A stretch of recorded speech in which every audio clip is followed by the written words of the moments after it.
दोस्तों स्वागत है आपका एक नई वीडियो में। इसका इंट्रोडक्शन हमारे डॉक्टर साहब देंगे। ये सही है मेरे को पॉइंट पे डाल दो एकदम। खुद ये एक्चुअली 3-4 टेक में अटक चुका था, तो हमारे कहने का मतलब ये है कि once again welcome back to Sufi tramp here.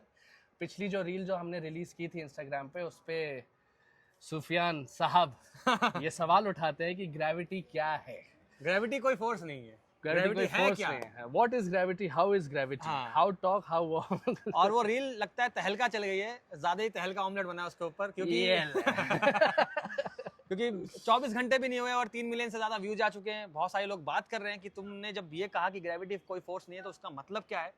तो इस वीडियो के अंदर हम लोग बात करने वाले हैं कि आखिर ग्रेविटी है क्या, कहानी कहाँ से शुरू होती है, कहाँ पे जाकर खत्म होती है, और क्वांटम मैकेनिक्स भी उस सवाल का जवाब क्यों नहीं दे पा रही है।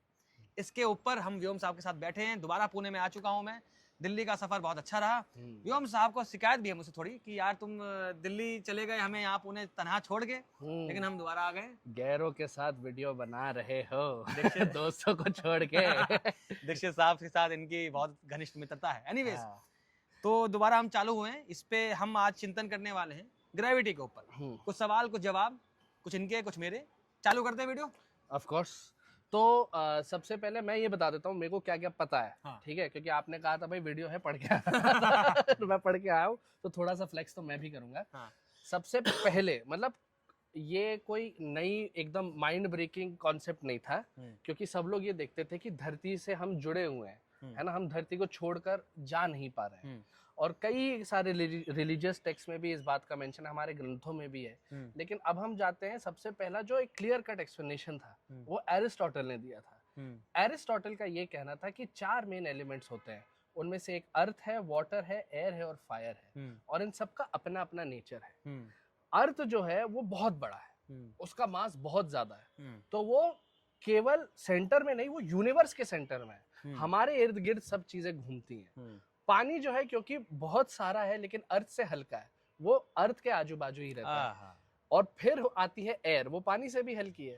तो पानी के भी ऊपर एयर रहती है। लेकिन फायर जो है, फायर एयर के ऊपर जरूर रहती है, लेकिन वो अर्थ को छोड़कर एक स्वर्ग लोक टाइप्स में नहीं जाती है। ये उनका ये कहना था कि हमारा जो एक है ये पृथ्वी लोक है और इसके ऊपर स्वर्ग लोक है, जहां पर तारे सितारे सन ये सब एग्जिस्ट करते हैं। और उनका ये भी कहना था कि हर एक चीज का अपना नेचर है। जैसे अर्थ का ही ऐसा नेचर है कि वो भारी है, वो सेंटर में है। हमारा ये नेचर है कि हम पृथ्वी से जुड़े रहते हैं। और जो चीजें हैं जो उड़ती हैं, जैसे कि बर्ड्स हो गए, कई सारे जो बग्स हैं, उनका ये नेचर है कि वो हवा में ही रहते हैं, है ना। लेकिन इस कॉन्सेप्ट को, और क्योंकि सब चीज का अपना अपना नेचर रहता है, अलग अलग चीजें अलग अलग स्पीड से नीचे गिरती है। पंख धीरे गिरता है, कोई एक गेंद है वो जल्दी गिरेगी। इसको सबसे पहले तोड़ा गैलीलियो साहब ने। गैलीलियो साहब ने जब टेलीस्कोप बनाया था, उन्होंने ये ऑब्जर्व किया कि अर्थ के आजू बाजू चीजें नहीं घूम रही हैं, अर्थ और बाकी प्लैनेट्स सन के आजू बाजू घूम रहे हैं। लेकिन वो कैरी फॉरवर्ड किया उन्होंने कोपरनिकस की थ्योरी को। हाँ, लेकिन वो इस चीज को पब्लिश नहीं कर पा रहे थे। खैर वो एक अलग टॉपिक है। उसके साथ साथ उनका ये भी कहना था कि ऑब्जेक्ट का नेचर नहीं रहता, जो ग्रेविटी है वो सब पर लागू होती है एक ही मायने में। इसलिए उन्होंने एक बड़ा हैवी बॉल और एक छोटी सी गेंद, दोनों एक ही टाइम पर लीनिंग टावर ऑफ पीसा जो है, जो ऐसी टेढ़ी रहती है, वहां पे उन्होंने ऐसा टेढ़ा खड़े रह बहुत मशक्कत। एकदम बैलेंस, ये बैलेंस बैलेंस करके उन्होंने फिर दोनों बॉल्स जब फेंकी, तो उन्होंने ये प्रूव कर दिया कि एक भारी बॉल और एक लाइट बॉल दोनों एक ही समय पर नीचे टच की। तो इससे एरिस्टोटल की पहला एक ब्रेक थ्रू मिला था हमें ग्रेविटी में। एक झटके में एरिस्टोटल गलत हो गया। एक झटके में जिंदगी सब पलट दिया यार। वाह वाह। फिर आते हैं न्यूटन पर, जो कि अभी साइंस मैंने भी पढ़ी है। अरे है ना, डॉक्टर साहब हमारे। क्या हुआ बायोलॉजी वाला हूँ तो क्या हुआ, 12th तक तो फिजिक्स पढ़ी थी। तो हम लोग को सिखाया था कि न्यूटन का ये कहना था कि हर एक चीज, मास को अट्रैक्ट करता है, सीधी बात। जितना बड़ा मास उतना ज्यादा अट्रैक्शन। अर्थ का मास बहुत ज्यादा है और हमारा मास कम है, इसलिए हम धरती से चिपके रहते हैं, हम कहीं जा नहीं पाते। और जब उन्होंने फॉर्मूला भी दिया, वो GME m/r² जो उनका था। लेकिन इस पर कई सारे सवाल उठने लगे अब वो सवाल के बारे में आप ही समझाए तो बेहतर रहेगा। बायोलॉजी वाले का खेल यहीं खत्म हो जाता है। अरे बहुत बहुत बहुत तगड़ी बायोलॉजी पढ़ी है लगता है मुझे इन्होंने। एनीवेज मैं ये बोलना चाह रहा था कि न्यूटन के यार फॉर्मूला देने से क्या तहलका मचा दुनिया में। उसने जैसे अभी धरती लोक, स्वर्ग लोक, पाताल लोक, इन सबको जोड़ दिया एक फॉर्मूले से। हाँ, ये अचीवमेंट सबसे पहली हुई कि उसने दुनिया को एक फॉर्मूले से जोड़ दिया। ठीक, अब न्यूटन साहब जब बात करने आते हैं ग्रेविटी के ऊपर, तो सबसे बड़ा सवाल, जब पहले चलो न्यूटन ने बता दिया था हमें कि यार ये फॉर्मुलेज होते हैं, ये जी m1 m2 divide by r², ये सब पता चल गया। अब न्यूटन साहब के पास दिक्कत आ गई बहुत तगड़ी, क्योंकि न्यूटन से पहले केपलर ने बताया था एलिप्टिकल पाथ होगा, और उस एलिप्टिकल पाथ को न्यूटन ने भी अपने वो इनवर्स स्क्वायर लॉ से। एलिप्टिकल पाथ मतलब क्या, किस चीज का? जैसे मान लीजिए ये प्लैनेट्स का ना, प्लैनेट्स का। अच्छा, इधर आओ कैमरामैन, इधर आओ। मान लीजिए सन है भाई, तो जो अर्थ होगी वो सर्कल में ना घूम के वो एलिप्टिकल पाथ में जाएगी। अच्छा, ये न्यूटन साहब ने अपने फॉर्मूले से m1 m2 divide by r² से भी ये प्रूव हो गया। मतलब उसको भी हमने इससे सॉल्व कर दिया, इस इक्वेशन से ये सॉल्व हो गया कि हाँ एलिप्टिकल पाथ क्यों नहीं चाहिए। अब दिक्कत बताऊं कहाँ थी जनाब? दिक्कत सारी आई जब बात होने लगी मरकरी के ऊपर। मरकरी का पाथ कैसे, इधर आइए। अब मान लीजिए मरकरी है और ये सन है, तो कभी तो मरकरी ऐसा पाथ लेगा, फिर थोड़ी देरों बाद जब लेगा तो ऐसा पाथ हो जाएगा, उसके थोड़ी देरों बाद ऐसा पाथ हो जाएगा, उसके थोड़ी देरों बाद ऐसा पाथ हो जाएगा। अब भैया लोगों का कंफ्यूजन, भाई ये क्या पाथ फॉलो कर रहा है? यहाँ सारा सवाल था और यहाँ जाके ब्रेक डाउन कर रही थी जो उनकी। अगर सिर्फ ग्रेविटी फोर्स होती तो हम मरकरी के पाथ को डिफाइन कर सकते थे। ग्रेविटी अगर कोई फोर्स होती तो हम मरकरी के पाथ को डिफाइन कर सकते थे, और हम डिफाइन नहीं कर पा रहे। हाँ, यहाँ दिक्कत चालू हो गई। और क्योंकि अगर मास दोनों का कांस्टेंट है तो पाथ भी कांस्टेंट होना चाहिए था ना। ये दिक्कत आने लगी थी। अब जैसे ही वो दिक्कत आई तो एक और चीज थ्योरी निकल के आई थी उस समय कि यार लगता है ना सन और मरकरी के बीच में एक और प्लेनेट है जो इसके पाथ को हिला दे रहा है। और उस चक्कर में हम उस समय तक ये मान रहे थे कि भैया ठीक है, आगे अभी हमारे पास अच्छे टेलीस्कोप नहीं है, आगे चल के तो होंगे, हम मिल जाएगा। कभी नहीं मिला यार, वो कभी नहीं मिला, वो प्लेनेट कभी मिला ही नहीं। कहाँ गया उसे ढूंढो। एनीवेज, तो उसके बाद आते हैं आइंस्टाइन साहब। अच्छा, अब न्यूटन के सामने भी एक दिक्कत थी। आपसे भी पूछता हूँ ये दिक्कत। हाँ, एक मास दूसरे मास को अट्रैक्ट करता है। यस, क्यों करता है? म्यूजिक करता है बस। न्यूटन ने कहा, भाई ने बोला करता है तो करता है, टेंशन नहीं लेगा। यही सारा सवाल आ गया भाई कि क्यों करता है। तो आइंस्टाइन ने सोचा यार, अच्छा यार अर्थ और सन के बीच में क्या है? अर्थ और सन के बीच स्पेस। एग्जैक्टली, बच गया। मैंने गेस किया। अरे यार क्या गेस, यही उसने सोचा यार, अर्थ और सन के बीच में तो स्पेस है। तो अगर दो ऑब्जेक्ट के बीच में वो जो ग्रेविटेशनल फोर्स लग रही है, उस इंफॉर्मेशन को कैरी कौन कर पा रहा है, ये न्यूटन के पास भी सवाल था। इसके पास उसका जवाब नहीं था न्यूटन के पास। आइंस्टाइन ने सेम सवाल पूछा, कैरी क्या कर रहा है? दिमाग में आया स्पेस है बीच में, मतलब स्पेस को वो इंफॉर्मेशन, ग्रेविटेशनल फोर्स की इंफॉर्मेशन को कैरी करना चाहिए। और तब जाके उसने डेवलप कर दी जनरल थ्योरी ऑफ रिलेटिविटी, जिसने कहा कि स्पेस जो है, ग्रेविटी कोई फोर्स नहीं है, ये स्पेस टाइम फैब्रिक का मुड़ाव है। और मुड़ाव का मतलब क्या है? एक ट्रैक है जिसपे हर चीज चलेगी। एक मिनट, मैं थोड़ा खुद के लिए क्लियर करने के लिए कह रहा हूँ कि वो अर्थ और सन के बीच आपने कहा क्या है, तो स्पेस है। हाँ। तो सवाल क्या था ग्रेविटी के ऊपर एग्जैक्टली कि ये, मतलब मैं वो नहीं समझ पाया कि व्हाट आइंस्टाइन ने क्लियर क्या की थी चीज। नहीं, सवाल ये उठ गया था ना कि यार वो किसी ऑब्जेक्ट, कोई ऑब्जेक्ट को पता कैसे चल रहा है कि उसको दूसरे ऑब्जेक्ट में फोर्स लगाना है। अच्छा, तो वो जनरेट कहाँ से हो रहा है? जो जनरेट कहाँ से हो रहा है, मतलब क्यों जनरेट हो रहा है, ये सवाल था सारा। ओके, तो ये आ गया स्पेस मोड में कि भैया स्पेस टाइम फैब्रिक मुड़ गया है, जिस चक्कर में एक ऐसा पाथ बना है जिसमें चीजें घूमती हैं, गिरती हैं, और वो हमें लगता है कि ये फोर्स है। जिसको समझाने के लिए बहुत अच्छा एग्जांपल लेता हूँ। मान लीजिए भैया ये हमारा स्पेस टाइम फैब्रिक है। कैमरामैन ऊपर आओ। अभी ये मुड़ा नहीं है, स्पेस टाइम फैब्रिक है, ये पाथ है। ओके, तो हर चीज क्या करेगी, उसी पाथ पे चलेगी। ये अभी ये सीधा है तो सीधा सीधा चल रही है।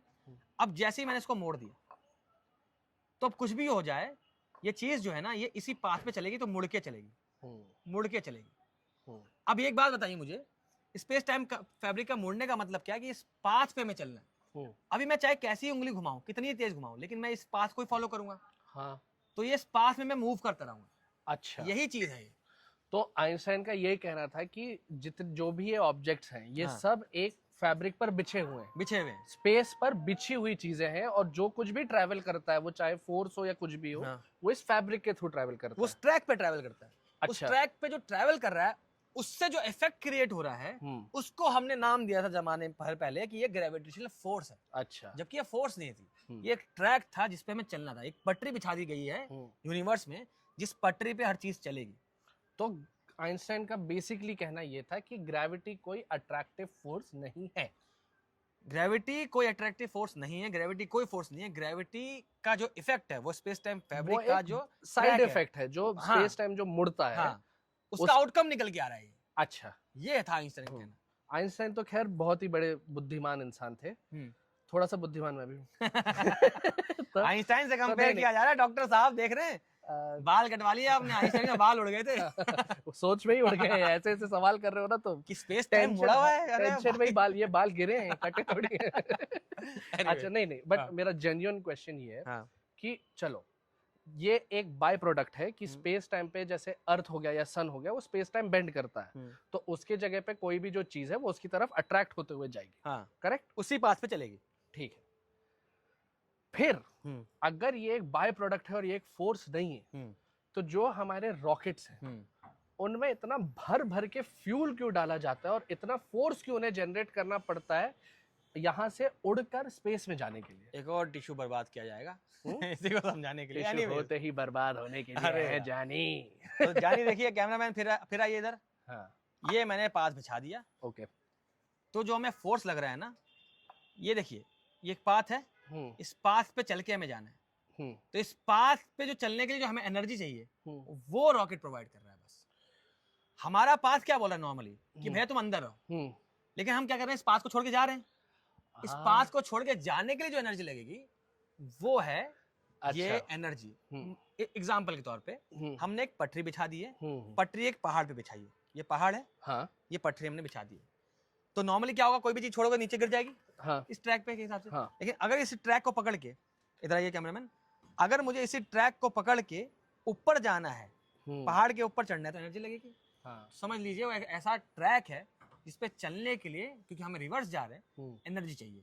इसको बाद में एस्केप वेलोसिटी कह लीजिए, फ्यूल कह लीजिए, बजट कह लीजिए, किसी रॉकेट का कितना होता है वो इस ट्रैक का मुड़ाव के ऊपर डिपेंड करेगा। और इसरो से कम बजट कहता है। इसरो तो भाई बना देता है यार। हाँ, इसरो तो बहुत सस्ते में और क्या क्या कर दे रहा है। इस पर भी बात करते हैं यार। हाँ, बहुत डिटेल बात करेंगे किसी अलग वीडियो में। बट ठीक है, अभी ये भी क्लियर हो गया। तो आइंस्टाइन ने कहा कि स्पेस टाइम का कर्वेचर इज ग्रेविटी। हाँ, ठीक है, इफेक्ट ग्रेविटी। हाँ, तो फिर भी क्यों आपने इस रील में भी, और मतलब मैं क्या रेडिट वेडिट में थोड़ा एक्टिव रहता हूँ, वहां पर भी ये सवाल बहुत आता है। उतना तो मुझे समझ नहीं आता, तो वहां पर भी ये सवाल बहुत उठता है कि अगर आइंस्टाइन ये चीज एक्सप्लेन कर चुके हैं कि ये एक स्पेस टाइम का कर्वेचर है, तो हम ग्रेविटी समझते हैं, करेक्ट, आप इतना मानोगे, फिर बार बार ये सवाल क्यों आता है और बार बार लोग ऐसा क्यों कहते हैं कि हम ग्रेविटी समझ ही नहीं पाए? बहुत सिंपल सा आंसर इसका। अगर हम कह देते हैं कि हमने किसी चीज को समझ लिया है, मैं बेसिकली ये पूछना चाह रहा हूँ कि क्या आइंस्टाइन गलत थे? आइंस्टाइन गलत नहीं थे। बात है कि आइंस्टाइन सब समझा नहीं पाए। आप इस बात को गहराई समझिए। हम क्यों बार बार ग्रेविटी पे आ रहे हैं, क्योंकि आइंस्टाइन की इक्वेशंस भी एक जगह जाके ब्रेक कर जाती है, जिसको हम कहते हैं सिंगुलैरिटी। उस पर हम डिटेल में बात भी करेंगे किसी और वीडियो में, और एक रील भी बना रहा हूँ, हम कल ही शूट करेंगे शायद। अच्छा। सिंगुलैरिटी के ऊपर और पढ़ना पड़ेगा। अरे बहुत पढ़ना पड़ेगा यार। तहलका बनाऊं, दिमाग को तहलका कर दूंगा। अगर हम ग्रेविटी समझ चुके होते तो हम सिंगुलैरिटी समझ जाते। हम वापस ग्रेविटी पे क्यों आ रहे हैं, क्योंकि आइंस्टाइन की इक्वेशन भी जाके एक एक्सट्रीम कंडीशन में ब्रेक हो रही है, और वो हम समझ नहीं पा रहे। सिंगुलैरिटी, ब्लैक होल के अंदर सिंगुलैरिटी। अच्छा, ठीक है, उसको हम समझ नहीं पा रहे। ये कहना कि हम ग्रेविटी समझ चुके हैं, ये हम तब कह सकते हैं कि जब हम हर सिचुएशन को उस इक्वेशन समझ जाए, जो कि आइंस्टाइन की इक्वेशन भी समझा नहीं पा रही है। एंड इसलिए हम वापस मुड़ के आ रहे हैं कि ग्रेविटी क्या है। हमें पता, क्वांटम मैकेनिक्स के ऊपर बात करते हैं। क्वांटम मैकेनिक्स बोलती है कि हर चीज छोटी छोटी पार्टिकल से भले क्वांटाइज्ड है ना, क्वांटाइज है कि छोटे छोटे हर चीज के एक डिवीजन है। कितने फोर्सेस हैं दुनिया में? इलेक्ट्रोमैग्नेट तो है ही, हाँ, ग्रेविटी एक है, बाकी नहीं पता। तो और है स्ट्रॉन्ग और वीक न्यूक्लियर फोर्स। हाँ, ये चारों फोर्स है फंडामेंटल। 3 फंडामेंटल फोर्सेस को क्वांटम मैकेनिक्स बता पा रही है, क्योंकि उसने समझाया क्वांटाइज लेवल पे जाओ, क्वांटा लेवल पे जाओ, तो हम देखते हैं कि 2 पार्टिकल्स, चाहे पॉजिटिव नेगेटिव हो, ये सब जितने भी फोर्सेस बन रहे हैं, वो एक बोसॉन पार्टिकल शेयर होने से बनते हैं। ओके, हम समझ चुके हैं उनको। ओके, अब आते हैं फिर से ग्रेविटी पे। तो भैया क्वांटम मैकेनिक्स क्या बोलते हैं, कोई भी चीज स्मूथ नहीं है, हर चीज पैकेट्स में अवेलेबल है ना। स्पेस टाइम फैब्रिक अगर बिछ गया तो कंटिन्यूस हो गया।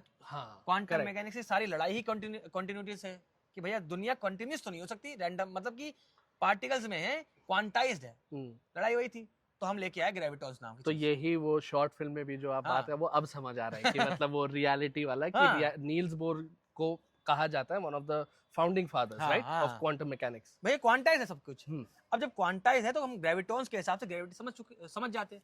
अब भैया क्वांटम मैकेनिक्स भी जब ग्रेविटॉन्स के ऊपर बात करती है और पेपर में इक्वेशन सॉल्व होती है तब भी ब्रेक कर जा रही है। तो ना क्वांटम मैकेनिक्स समझा पा रही है हर सिचुएशन को, ना जनरल थ्योरी ऑफ रिलेटिविटी समझा पा रही है, सारी चीजें समझा नहीं पा रहे, बहुत हद तक समझा पा रहे। आइंस्टाइन की इक्वेशन दुनिया को बहुत हद तक समझा जाती है। इनफैक्ट उसने बता दिया, आइंस्टाइन की इक्वेशंस ने बता दिया कि जो स्पेस टाइम कर्वेचर है उससे हमने मरकरी का पाथ डिफाइन कर दिया। हमने उससे मरकरी के पाथ को समझ नहीं ये आप बताओ, ये बहुत इंटरेस्टिंग स्टोरी है, बताओ। मैंने पढ़ी है लेकिन तुम बताओ। देखो देखिए इधर आओ कैमरामैन, फिर से आओ। जब आइंस्टाइन ने बताया कि भैया स्पेस टाइम फैब्रिक मुड़ा हुआ है तो सन, ये मान लीजिए सन है तो सन का मास यहाँ मरकरी है, तो सन के मास ने इस इतने हिस्से को बहुत अलग वे में मोड़ देगा ना, बहुत ज्यादा मोड़ देगा, इस चक्कर में गिरते रहेगा भाई ऐसे ऐसे। तो आइंस्टाइन की स्पेस टाइम फैब्रिक की इक्वेशंस ने और जनरल थ्योरी ऑफ रिलेटिविटी ने इसका पाथ बता दिया, सब कुछ बता दिया, बस एक जगह ब्रेक कर गया, सिंगुलैरिटी। क्वांटम मैकेनिक्स में सब कुछ बता दे रही है, ब्रेक कर जा रही है सिंगुलैरिटी पे। हम बस डिफाइन करना चाह रहे हैं कि इन दोनों में कुछ तो रिलेशन निकल आया यार, कि एक यूनिफाइड थ्योरी ऑफ एवरीथिंग बन जाए, एक ऐसी थ्योरी बन जाए जो सब कुछ एक्सप्लेन कर सके। यही सारी लड़ाई आ रही है। और आयरनी देखो, 4 फंडामेंटल फोर्सेस में सबसे कमजोर है ग्रेविटी और सबसे ज्यादा मुश्किल है समझने में। आज तक नहीं समझ पाएंगे आज तक। तो मतलब इस पे जो सवाल उठता है वो ये है कि हमें झूठ बोला जा रहा है, जो हमें स्कूल में सिखाया जा रहा है वैसा नहीं है। जैसे फॉर एग्जांपल, जब मैंने तो 12th तक ही पढ़ी थी, हमें न्यूटोनियन ग्रेविटी पढ़ाई गई थी, लेकिन ये इंटरस्टेलर वगैरह देखने के बाद मैंने थोड़ा पढ़ना शुरू किया, तो बहुत टाइम पहले की बात है कि ग्रेविटी की अब अंडरस्टैंडिंग हमारी अलग है। It is through general theory of relativity, बिल्कुल है ना। तो अभी क्या साइंस, क्या हमें झूठ बोला जा रहा है या फिर इस चीज पर काम चल रहा है? बिल्कुल भी नहीं झूठ बोला जा रहा। बात यह है ना कि हमें स्कूल में क ख ग घ सिखाया जाता है, हमें ABCD सिखाया जाता है। आगे चल के तुम उससे शायरी लिख सकते हो, स्टेटमेंट्स लिख सकते हो, किताबें लिख सकते हो, लेकिन तुम्हें क ख ग घ तो समझ में आए? अगर तुम किसी बच्चे को 7वीं 8वीं क्लास के बच्चे को बताओ भाई कि स्पेस टाइम फैब्रिक मुड़ा हुआ है, क्या समझेगा? मुझे तो अभी भी फ्रैंकली नहीं समझ आ रहा ना। लेकिन तुम बोल दो एक ऑब्जेक्ट दूसरे ऑब्जेक्ट को अट्रैक्ट करता है और ये फॉर्मूला है, इससे निकालोगे इसके कितने अट्रैक्टिव फोर्स है, खत्म हो गई बात उस लेवल तक के लिए। बुद्धि जब तुम्हारी लायक हो जाएगी उस चीज को समझने के लिए, तब तुम वो भी समझोगे, सवाल उठाओगे, और जब सवाल उठेंगे तब जवाब मिलेंगे। तो सारा सवाल उठाने का खेल है, ठीक है। सितारों से आगे जहां और भी है, अभी इश्क के इम्तिहान और भी है। इश्क की जगह लगा लेते ग्रेविटी, कि अभी ग्रेविटी को समझने के लिए इम्तिहान और भी है बाबू। अच्छा, तो ये क्या न्यूटन का कहना था? नहीं यार, ये मेरा कहना। मैं वही सोचा था, उर्दू कब से बोलने लगा न्यूटन। अरे हम तो यार एक्टर हैं, एक्टर लोग कहानियां बताते हैं, कहानियां बोलते हैं। एग्जैक्टली। हम ये साइंस को भी लेके हम सिर्फ कहानियां बुन रहे हैं। हम कहानियां इसलिए बता रहे हैं ताकि हमारी एक्टिंग जरिए से, हमारी एक्टिंग स्किल से, और जो थोड़ी बहुत फिजिक्स हम दोनों को आती है, हम लोगों को आती है, हम कहानियां बता पाएं जिससे कि आपके अंदर सवाल जनरेट हो जाए। As an actor, as a citizen of this country, हमारा दायित्व बनता है कि हम अपनी नॉलेज को, अपनी स्किल्स को लोगों तक पहुंचाएं जिससे उनके अंदर वैल्यू एडिशन हो। और इस तरह से पहुंचाएं कि वो जो मोनोटनी आ जाती है किसी भी चीज की, वो थोड़ी इंटरेस्टिंग लगने लगे। और एक मतलब ये सूफियान ने मुझसे अकेले में भी ये बात कही थी कि अगला आइंस्टाइन शर्मा जी का लड़का ही होगा। क्यों नहीं हो सकता ना यार? और वो जरूरी भी है। हमें दोबारा साइंस पे वापस आना पड़ेगा। साइंस और फिलॉसफी में कोई लड़ाई नहीं है। फिलॉसफी को तुम क्वांटाइज, तुम उसको कैलकुलेट नहीं कर सकते, साइंस कैलकुलेट करा देगी। और जिस दिन हमने साइंस को कैलकुलेट करना चालू कर दिया, दोबारा साइंस पे आ गए, तब हम जाके इसको आगे ले जा पाएंगे। और वो तब पैदा होगा जब सवाल जनरेट होगा। और मैं तो इतने अच्छे अच्छे भर भर के सवाल जनरेट करूंगा ना, क्या आप देखते रहो कि जो वीडियोस बनने वाले हैं। मैं बहुत गंदा टीचर था, ठीक ठाक एक्टर हूँ और स्टोरी टेलर हूँ, जो मैं स्टोरीज पहुंचा पा रहा हूँ आप तक। कई लोग टीचर समझते हैं यार। हाँ ना, नहीं वो बहुत गलत बात है। मेरे को आज तक कुछ भी नहीं समझा पाया। टीचर नहीं है भाई हम, हमारा काम है सवाल जनरेट करना, यही कर रहे हैं। होप आपको ये सारी चीज अच्छी लग रही हो। आपको ये वीडियो अच्छी लगी हो तो सब्सक्राइब करें, शेयर करें। इंस्टाग्राम पे जुड़िए सूफी ट्राइम के साथ, और यूट्यूब पे सूफी ट्राइम हेयर के साथ। हमारे साथ थे आज हमारे डॉक्टर साहब व्योम निछारिया, बंद करें वीडियो? अब आप कहिए मालिक, आगे क्या करना है, मालिक- बंद करे कि और चलाना है मालिक कल मालिक? शूट करना है मालिक, तो सिंगुलैरिटी बंद के कर ऊपर दो मालिक। बंद करते हैं। धन्यवाद।